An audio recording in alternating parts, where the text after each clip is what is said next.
بسم اللہ الرحمن الرحیم۔ پاک پروردگار کے نام سے شروع جو دلوں کے بید خوب جانتا ہے۔ وہ شخص نہایت بدقسمت اور بد نصیب ہوتا ہے جس کے دل میں رحم کا جذبہ نہ ہو۔ صدر دروازے کو پکڑ لو، باقی تمام دروازے آپ ہی آپ کھل جائیں گے۔ فقر کی ابتدا اس وقت ہوتی ہے جب لینے سے دینا اچھا لگتا ہے۔ جن کے دل میں یقین کا نور پیدا ہو جائے ان پر اکرام الہی ہوتا ہے۔ نیکی کا ڈنڈورا پیٹنے کی بجائے گناہوں سے بچنے کی تدبیر کرو۔ جب بندہ اللہ سے بھلائی کی توفیق طلب کرتا ہے تو اسے بھلائی کی توفیق مل جاتی ہے۔ اللہ تعالیٰ ایسے بندوں کو اپنے خاص بندوں کی صف میں شامل کر لیتا ہے جو اپنی زندگی اس کے عشق و ریاضت میں گزار دیتے ہیں۔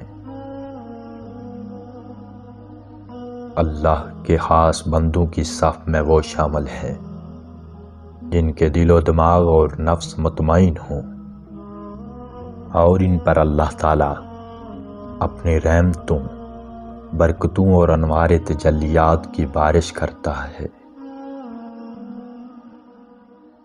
اپنی زندگی کو دوسروں کے لیے عشق و وفا کی تصویر بنا دینا ہی اخلاص ہے۔ ایک جھوٹ ثابت کرنے کے لیے 100 جھوٹ بولنے پڑتے ہیں، پھر بھی جھوٹ جھوٹ ہی رہتا ہے۔ رنگوں میں اللہ تعالیٰ کی صفات اور حکمت کے الگ الگ نور ہیں، اس لیے کوئی شے رنگ کے بغیر نہیں۔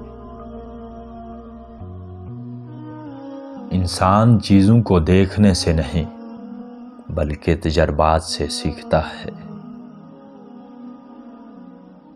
جو بندہ خالق کو جان جاتا ہے دنیا سے اس کی توقعات ختم ہو جاتی ہیں۔ اگر دل کو یقین کا مقام حاصل ہو جائے تو اللہ مل جاتا ہے۔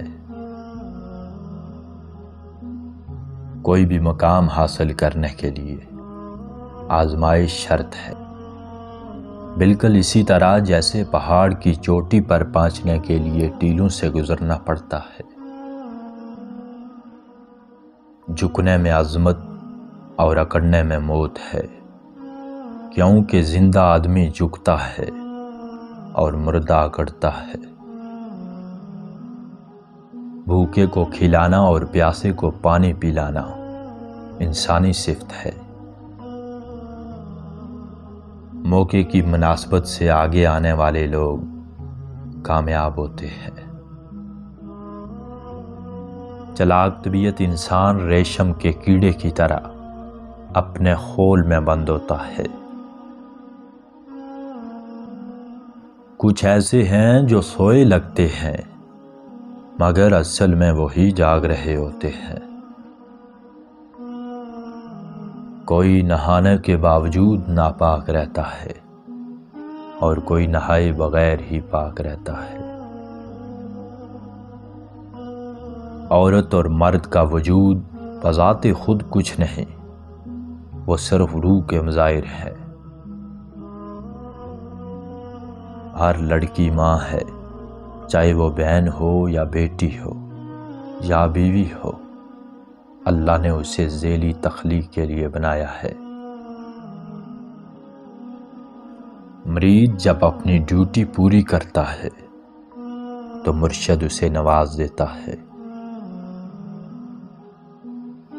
جس گھر میں مہمان کی تواضع خوش دلی سے کی جاتی ہو اس گھر پر برکتیں نازل ہوتی ہیں۔